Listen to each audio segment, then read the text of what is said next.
Hey there, it's your boy Foxy, back for more relationship stories.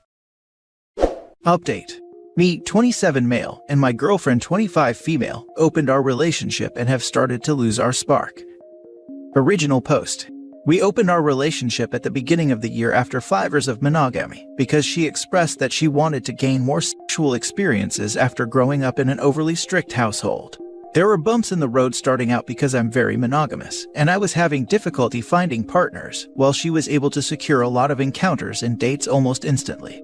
Things got a lot better after I went to therapy and learned to express my concerns and emotions in a healthy way. Our intimate life with each other remained healthy through this, but it started to improve after I learned to communicate my feelings. I met someone who's a great friend and also a great intimate partner after realizing that unlike my girlfriend, I'm not able to hook up with strangers without a bond, and that I had no real desire to gain much more experience because I grew up with significantly more freedom. My girlfriend started to become jealous of the bond I had started to create with this new partner and would do things to interfere with our meetups, like calling my phone constantly while I was with this person, or throwing herself at me right before I was about to leave. This behavior started to reveal a pattern to me. Before this year, my girlfriend was very responsible. She was pretty good with money even when we didn't have much. She held down a steady job with steady hours, and she enrolled in college the previous fall in order to obtain a bit of upward mobility. But leading up to us opening our relationship, she began to almost regress. It started with spending her entire check on tattoos and piercings, which I didn't mind too much because I love outward self-expression. But then she started antagonizing her supervisors and showing up hours late daily or leaving early with no warning. Then this semester in school, her grades declined and she stopped showing up to class little by little until she had no clue when midterms or spring break were and didn't have a clue that finals happened and the semester was over. A month or two after I started hanging with this new partner and getting to know her even more and growing closer, my girlfriend took a leave of absence from her job for 2 months. She said it was for her mental health, but when I suggested therapy, she refused. She narrowed her encounters down to one consistent guy and stays with him for days at a time. This would be more of a red flag for me if I hadn't started a job this year that's a 12-hour swing shifts. She told me she hates being at home by herself, and because I work so much, it makes sense that she'd try to find somewhere to be while I'm gone. But then she started the food delivery services. She doesn't have a car or a license, so it would make more sense if I didn't already buy groceries and keep the house stocked with food. And because she wasn't making any money, she was spending my money. It's as if she has lost all sense of maturity.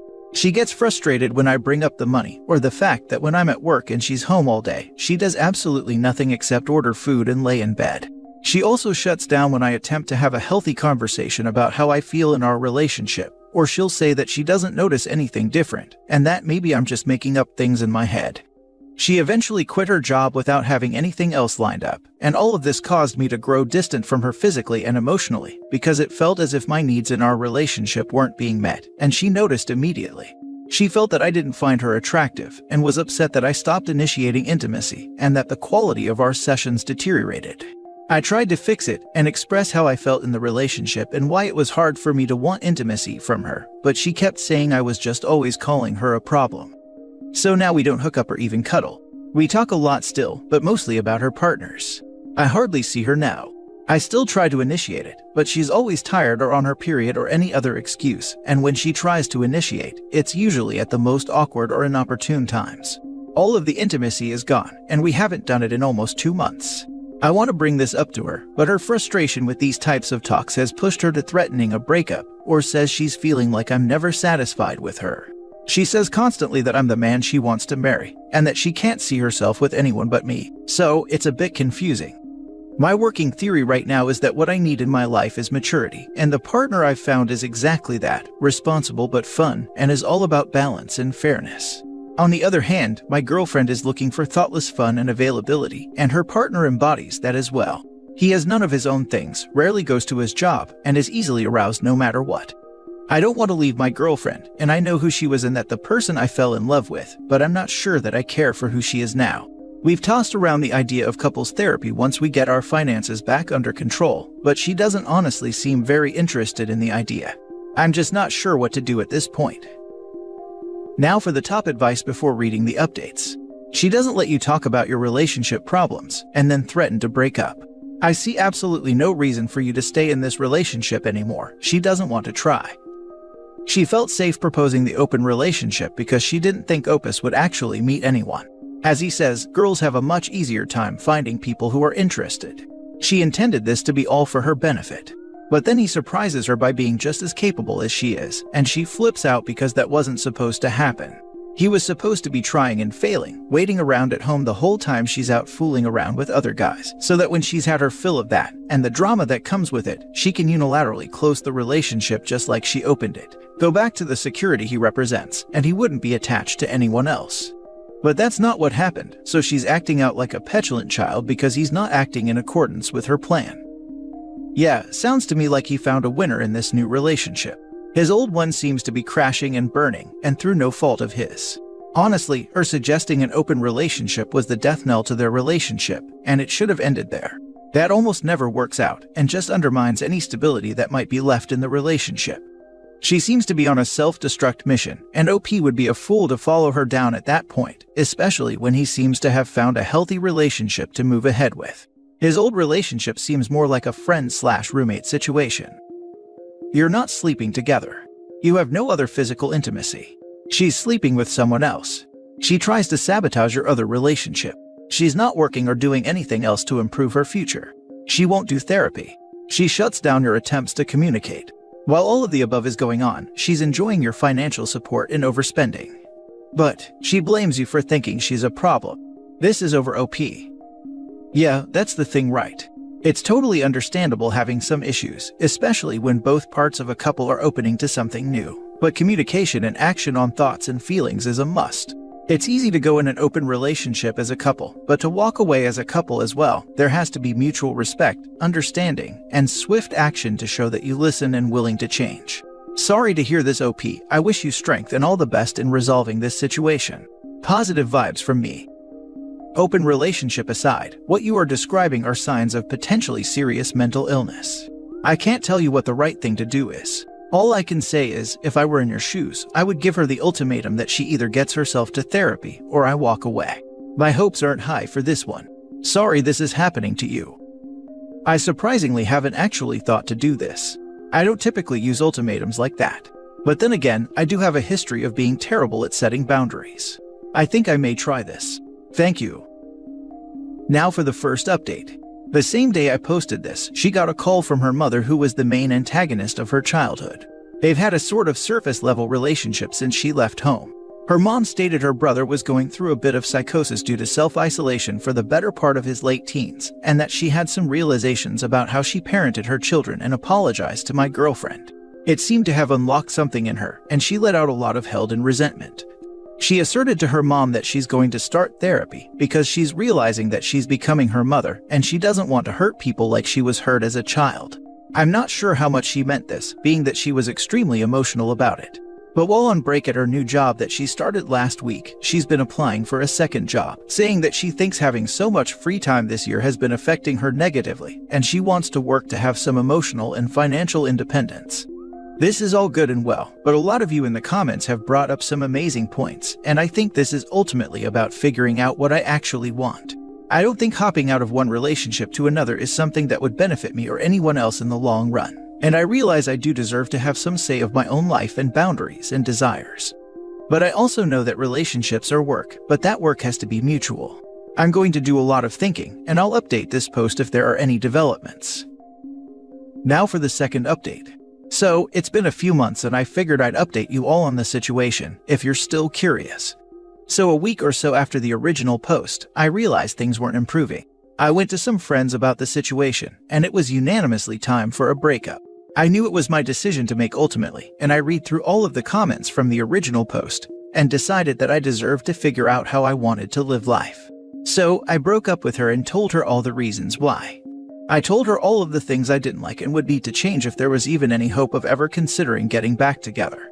She cried and we talked over the phone because she was never home when I was home, so we couldn't talk in person. She seemed to understand my reasoning and was saying she was going to work on herself. It was getting close to the end of the lease and I had found a new place with my roommate, and she was under the impression she was going to move in with me. I considered letting her move with me, but ultimately decided it was a bad idea, especially because she went on a rant about my friends and how she wanted to hurt them because she found out that they agreed that I should break up with her. So finally I told her she couldn't move with me. She went to live with the dude she had been seeing and she kept in contact. She never put forth any effort to improve. She constantly gave me updates of how horrible the guy is and offered me fun on occasions.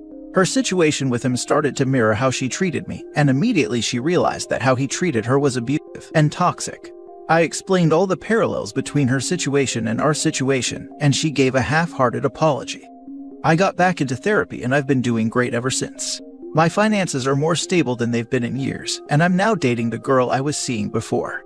This has been the easiest relationship I've had in my life. Our styles of communication are similar and how we show affection and care are the same. It was jarring at first because I've been so used to chaos and mistreatment, even in relationships before my ex. Dating this girl feels like finally having someone on the same team as me, someone dependable and consistent. Took a while to break habits of codependency and realize that I'm allowed my own space and freedoms with her.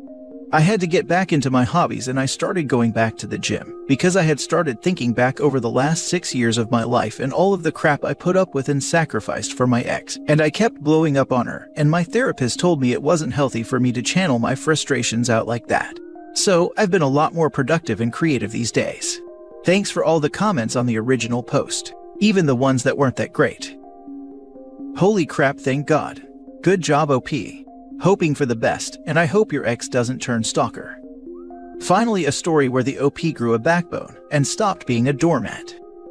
So the open relationship was basically the slow and more painful road to breaking up. Just my opinion, but I think they rarely do anything but drown the relationship. You're right, opening a relationship ruins it. The only way I see it working out is if it is open from the beginning, and that each person keeps who they sleep with to themselves, and that they wear or have said partner wear protection. I'm glad to hear things have worked out so well for you. Congratulations, mate. I hope that the similarities between how her new dude treats her and how she treated you have been the wake-up call she needs to improve. If not, then I have a feeling that while you'll keep improving yourself and your standing in life, she'll likely keep spiraling. Far be it from me to tell you what to do, but do you feel like it's wise to still keep contact with her acting how she does? Especially since she's offered to sleep with you numerous times. If I were your new partner, I'm not sure how comfortable I would be with that, to be honest. Regardless, I'm happy to hear life's improved for you and I truly wish you and your new girlfriend all the best. My finances are more stable than they've been in years, and I'm now dating the girl I was seeing before. This has been the easiest relationship I've had in my life. I'm happy for you, OP. Looks like life is much better than the way it was before. I've got to say that after reading your last post, this change, and especially the way the events progressed, is not all that surprising. Now for the last story. Wife's friend Dave. This post may not be as interesting as other posts, but I have no other places to seek advice. I, 27 male, have been married to a 30 female for 3 years. We have both been in relationships before and we acknowledge this. Wife has always made it clear not to have female friends and I respected it. Same to herself, I made the same demand, but she wanted to keep one friend. We shall call him Dave. Dave has always been an issue in our relationship, not only because I'm insecure, but when me and wife do not get along, he's at her side giving her advice. I addressed this issue with her multiple times over the years. And while she may have distanced herself from Dave, there was still an element of secrecy that Dave was still communicating with her. Wife says Dave and her are nothing, that he's too old for her, that he's only a friend that gives good advice, and a level of banter I cannot give as a husband. They are on the same level as she puts it. I take this as truthful statement and carry on. However, by chance, more recently I see a message on wife's phone giving Dave the address to our house. She cleared this later to be of a play date of our son and his daughter. My heart sinks as I assume the worst. I investigate further after a miserable day of anxiety bubbling in my body and explore messages on my wife's phone. After reading quite explicit messages of her actions with Dave, dated before our relationship, it becomes clear to me that before I met wife, her and Dave were friends with benefits. This wouldn't have been an issue if she was honest like she was with her other partners, but with Dave, it seems she lied about her past to keep him as a friend. I confronted her about this, about how disappointed I was about this. And while she was very reassuring that I was her only and she had never cheated, that it was the past before our relationship, I believed and forgave her. She has since blocked and deleted Dave as I threatened divorce. This ordeal has devastated me mentally. I placed an incredible amount of trust in my partner, and now I am unable to trust her as she lied the whole duration of our marriage about Dave. Although innocent, I am heartbroken. When I am alone, my thoughts become dark and I have anxiety peaks. My body vibrates internally, and my face becomes numb. It feels like a stroke, muscle function in my hand becomes weak, and I can only focus on how a person I have trusted deceived me. I get flashes in my head of the talk between her and her friend's WhatsApp chat about how he came in her, and how she used to sneak out to fornicate with him, all predated our relationship. How a sacred woman in my life who'd never lie to me is now not pure to me. I want to get away, but I have no place to go. I need to speak to somebody but have nobody I can speak to. I want to live happy, but I just wake up every day feeling destroyed. She hasn't done anything wrong except lie to me about her past with Dave. But for me it was the principle that she hid her past to keep a guy who was already an issue in our marriage a part of our marriage. I trusted her to have Dave as a friend, as it was presumed that they had a mutually innocent friendship. I don't expect anyone to understand the level of trust I expect in my own relationships, so please be kind. I also apologize for the holes in this story. I tried to keep it brief. This post is more a cry of help as I don't know what to think or do. Now for the advice. This woman really said you can't have female friends, but let me have regular chit-chats and play dates with a guy I used to bang. Damn, I'd let Dave have her. The level of disrespect for you and your marriage is unbelievable. This is the right take. I'd have a hard time getting over this and consider it a significant breach of trust. I would go so far as to say the FWB is still a thing. Dave doesn't want a relationship, but gets her off better than anyone else has. She needed to look elsewhere for a stable, secure relationship, hence the marriage, but it's more a relationship of convenience than passion. It's deceitful, hence why you can't just get over it. She's a hypocrite. She didn't want you having any female friend, and you were okay with her having one male friend, and it turns out that it's someone she was intimate with, maybe once loved, and never told you about it. It's wrong, and it's not something someone who claims to love you should do. I get you, OP. It takes time to get over it. Sometimes you don't fully. I bet she still talks to him. Why would she stop? She doesn't see anything wrong with talking to him. And I don't believe the playdate thing. Yeah, playdate is an excuse to see each other. Hey there, it's your boy Foxy, back for more relationship stories. Am I wrong for agreeing to help my brother out financially, but not mentioning that I was doing so by canceling his debt to me? My older brother is somewhat useless, but my parents love him. He mooches off everyone. My dad retired a few years ago and can no longer afford to support my brother and his stupidity. So over the last 5 years, I have lent my brother about $10,000, and he has paid back roughly $600.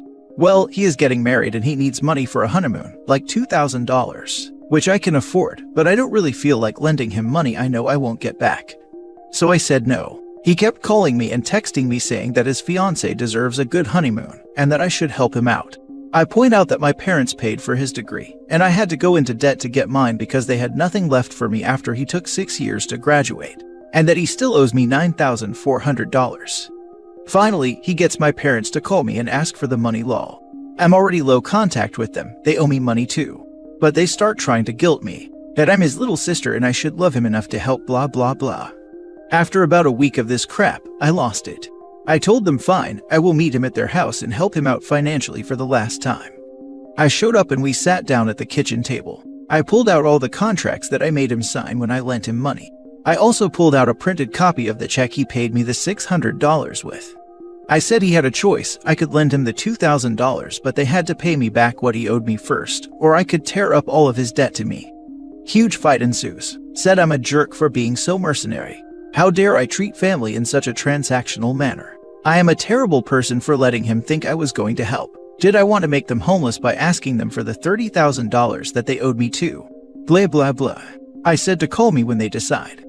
Now I'm getting crap from family because they are telling everyone that I won't help out family, that I'm a terrible daughter and sister.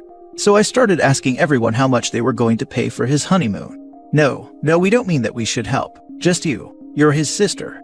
Okay, which of you guys is paying off what he owes me already? Radio silence. But I found out from my cousin that they are all talking about me behind my back. LOL, I don't care. I feel kind of horrible for getting his hopes up though. Am I the idiot here? Edit. He didn't pick, so he still owes me money. I have signed loan agreements with all of them. So if God forbid my parents die, I get paid before he gets anything from the estate. Now for the top comments. Not the idiot. You need to go full no contact with these people. All you are is a wallet, and all they are is open hands. I know. And it's not like I'm rich or anything. They literally borrowed my life savings. I'm slowly building it up again. I'm glad some of my money was in untouchable retirement funds. To be honest, they didn't borrow your life savings. You gave it away to them. It was a mistake to give away money that you couldn't guarantee that you would get back, and now you're out $39,400. Meh. I made sure to get them to sign loan agreements. God forbid my parents pass away, I can collect from the estate. Since it was loan agreement signed, just go to debt collectors/bailiffs to get your money back. Why should you have to wait for them to die to get your money back? Nope, why are you the family ATM? If his fiancée deserves a honeymoon, he should get off his butt and provide it. Amazing how generous leeches are with someone else's money. Exactly. Reddit is notorious for making suggestions that people cut off contact with relatives for the most minor disagreements. While I think most of those suggestions are unrealistic and not at all how the real world works, I think this is one instance where OP would be justified for going no contact with her family. They sound like a burden and financial, emotional, mental drain on OP. If most interactions revolve around financial demands and guilt trips, I would say ditch these people. I wonder when was the last time they just wanted to hang out with OP, show her love, ask her how she was doing, etc., without looking for a handout. Next story. Am I wrong for calling the police on my mother-in-law? I, 28 female, got married to my husband 34 male a week ago. We got engaged about a year ago, and when I got engaged, my mother gave me a pair of earrings which she said every woman for generations in our family has worn to their weddings. They are 4-carat dangling earrings, and they are worth a lot. I felt very honored to be given them, and it made me feel closer to my grandmother who had died 2 months prior. About 3 months after that, I went wedding dress shopping with my mother, my sister, and my fiance's mother. I brought all the jewelry that I would be wearing to my wedding to see how they matched the dresses. When I put the jewelry on, my mother-in-law kept going on about how gorgeous the earrings were. My mother explained the story and how they were a family heirloom passed down generations. I found the dress of my dreams and bought it. On the day of my wedding, I had everything ready in my room. My wedding dress, my flowers, my shoes, my makeup, and my jewelry.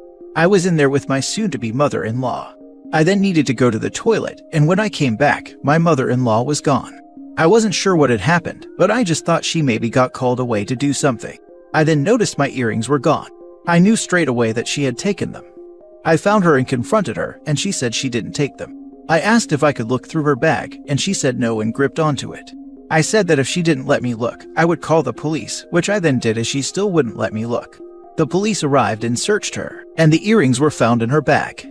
They were returned to me and they asked if I wanted to press charges. I wanted to talk to my fiancé first, and he said he would support me if I wanted to. I didn't want to decide in that moment, so I just ignored it and had a great night. That was a week ago, and ever since then, I've been getting loads of threatening messages and calls from my husband's side of the family. My mother-in-law has been sending me extremely hateful texts, and I think I want to press charges, but I'm still not sure if it's a good idea. What was your wedding like? You can't just not include how that went down. I didn't want to decide in that moment, so I just ignored it and had a great night. What about mother-in-law? I'm assuming she was banned from the wedding, but what happened? I want to know. You should update your post, please. She was kicked out of the venue and we just both turned off our phones so we wouldn't have to hear from her. My husband never had an amazing relationship with his mother, so he was just glad his dad was there. His parents are divorced, so his dad wasn't bothered either. Even more reason to press charges. That side of the family is shady, and you probably were never going to hang out with them anyway. She could have let it go or taken the favor, and now she's dragging it on. Be sure to add harassment, intimidation, and threats to the charges. It's only been a week, but the sooner you do it, the better. Not the idiot. Mother-in-law is a thief that tried to make off with your heirloom earrings. Screw that. Press charges and be done with her. And then double down by getting her family to harass OP, as you do when you don't want to be charged. Press charges for both harassment and theft. If OP doesn't, the family will just keep at it. Prove that messing with your family has consequences. Wildly trashy mother-in-law. She knows OP could press charges and is harassing her. Maybe just a dummy, but still. She knew the story, she stole them, and wouldn't come clean and stubbornly held them until cops were called on her. I agree. Press charges and add that you're being harassed, so maybe a judge will give you a restraining order. Look into a safety deposit box for the earrings, because I wouldn't trust any of mother-in-law's flying monkeys to have even a chance of access. I agree with all of this. What on earth was her endgame? To quietly sell them and just have sudden extra money that no one would draw lines about. Trashy and stupid by the sounds of it. Definitely go back to the police to press charges and definitely take all the evidence of harassment with you. Next story. Am I wrong for wanting my daughter to meet my girlfriend despite being an absent father? Hey all, kind of hard to find unbiased opinions in real life, so I figured I'd turn here. I, 29 male, had a kid with my ex-wife, 32 female, 10 years ago, my daughter. And there's no real way to sugarcoat this, but as soon as she was born, I left and I never ended up seeing her in the hospital as a baby. Was never really present in her life at any point, but ended up getting a divorce 11 months later with her getting full custody, of course.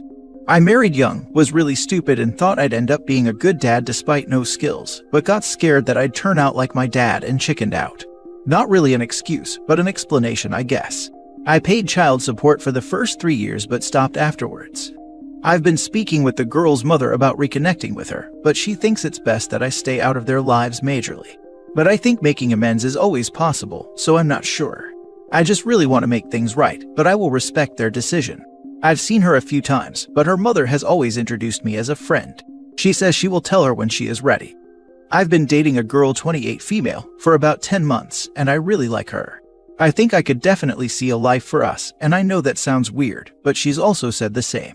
I was also speaking to my daughter's mother about meeting this girl, but she says absolutely not, and that's a bad idea. But if I want to reintroduce her into my life, isn't it fair that she gets to see my life too? Am I wrong for this? Her mother says it's a very bad idea, so it's making me think I am, but I just genuinely cannot see why. Obviously, I care for this girl and I will care for her life too, but a relationship has to be two-sided, so I don't think it's out of the question to show her my life too. Now for the top comments. You're the idiot for a few reasons. I paid child support for the first 3 years but stopped afterwards. Why?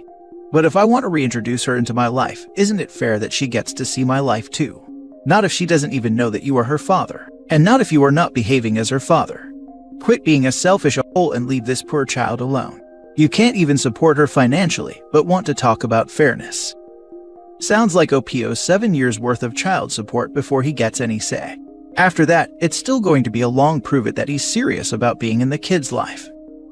8 to 9 years. He didn't make it the whole first year, and I doubt he actually knows how old his child really is, since he can't even pay child support. You're the idiot, you are not her father. You are her sperm donor. You paid support for 3 years, which means for 7 years the mother has been alone even financially. You don't get to just walk back in because you have a girlfriend you think you might be with forever. This child isn't a relationship device. She's a human being whose life and feelings matter more than you and your selfish desire for making amends. Try therapy to deal with your daddy issues before marriage and having children with this new woman. For real, OP is obviously just using his daughter to impress his girlfriend, as if it'll show her how grown up and serious he is. I feel so bad for her. I figure he's probably tried to do something like this before, or would try to do it again, and each time, she thinks she's finally going to get to know her dad and then is let down. It sickens me. Info: does the current girlfriend know you're a deadbeat dad with no relationship to this person? If not, it sounds very much like you're trying to win brownie points by manufacturing a relationship that isn't there. If she knows, why is she so eager to meet your daughter? To your knowledge, has your daughter ever asked her mother about meeting her father? She doesn't know the full extent of it, such as why I left, but she knows that I did leave, so yes. And she's not really eager, I wouldn't say that, not that she wouldn't want to meet her. But she agreed to it if it was allowed because she heard that we were speaking again. Tell your girlfriend the truth. She deserves to know what type of person she is with. That way she can decide an emotionally stunted and immature person like you. You're the idiot. Now for the last story. Am I wrong for not returning my mom's ring? I, 28 male, and my ex-girlfriend Mela, 28 female, were together for 7 years. Mela was obsessed with marriage. She literally had a Pinterest full of wedding ideas for years. Around year 4 of our relationship, she started outright saying that she wanted to be married, and wanted to be proposed in this way or that way, and basically making plans. I told her that I would think about it. While I loved her, I wasn't sure if marriage was for me. We had an argument and she made an ultimatum: either I propose or we break up. I didn't make a decision and she broke up with me. I realized I wanted her in my life, so I proposed. My mom gave me her engagement ring, which wasn't Mela's style or size, but she seemed happy. I started getting second thoughts and we got into a fight. Mela took off the ring and gave it back to me. We broke up and we went our separate ways. I took that as she was giving me the ring. Mela and my mom were close and she was invited to the wedding. Mela is getting married to Devin, 25 male, who's apparently head over heels for her and bought her a $15K engagement ring. My mom wanted to wear her best jewelry for the wedding as it was a lavish event and asked for her ring back. I told her I wouldn't give her the engagement ring back as it was mine, and I didn't want Mela to see the engagement ring that she was supposed to have since it would probably make her feel bad since she married the first guy who was there. My mom is upset. My family is calling me an idiot. My dad, who made the ring, said I was a selfish brat. I keep getting nasty emails from relatives about the situation. Am I the idiot? You are. She gave you her ring with a specific purpose in mind. Her ring is not yours if you didn't use it. Give it back. This OP is doing some fancy mental gymnastics to justify keeping the ring. My dude, your mom and dad aren't being tacky and rude to request their ring back. In fact, you're the one being extremely tacky and rude, and an idiot for not giving back the ring. She just gave me the ring. She didn't say propose to Mela with this ring. Asking back a gift is rude and it's tacky to wear at Mela's wedding. You're the idiot, and a delusional one at that. So, she gave it to you well before the topic of marriage came up between you and Mela. Not exactly. She gave it to me a year before I proposed. So she did give it to you when you all were talking marriage then. Your mother didn't give you that ring. She lent you a family heirloom for the express purpose of proposing. You should have returned the ring to her as soon as Mela returned it to you. You're the idiot for refusing to return your mother's ring to its rightful owner. This was a gift for Mela, if anything. It was really just for you to propose with. Mela returned it to you, so you need to return it to your mother. Don't be greedy and bitter, do the right thing. You're the idiot. Technically, your fine didn't have to give you the ring back at all, and it was your mother's before you so desperately needed, because you kind of liked her more than not being committed. Give your mom her ring back. This just seems petty. That would legally be stealing if Mela kept it. And you keeping it is also stealing. Think about it, it was Mela's but she called off the engagement, so now it's not hers. The same logic applies to you. It was your mom's, she gave it to you for engagement. The engagement is off, so give your mom her ring back. What is wrong with you?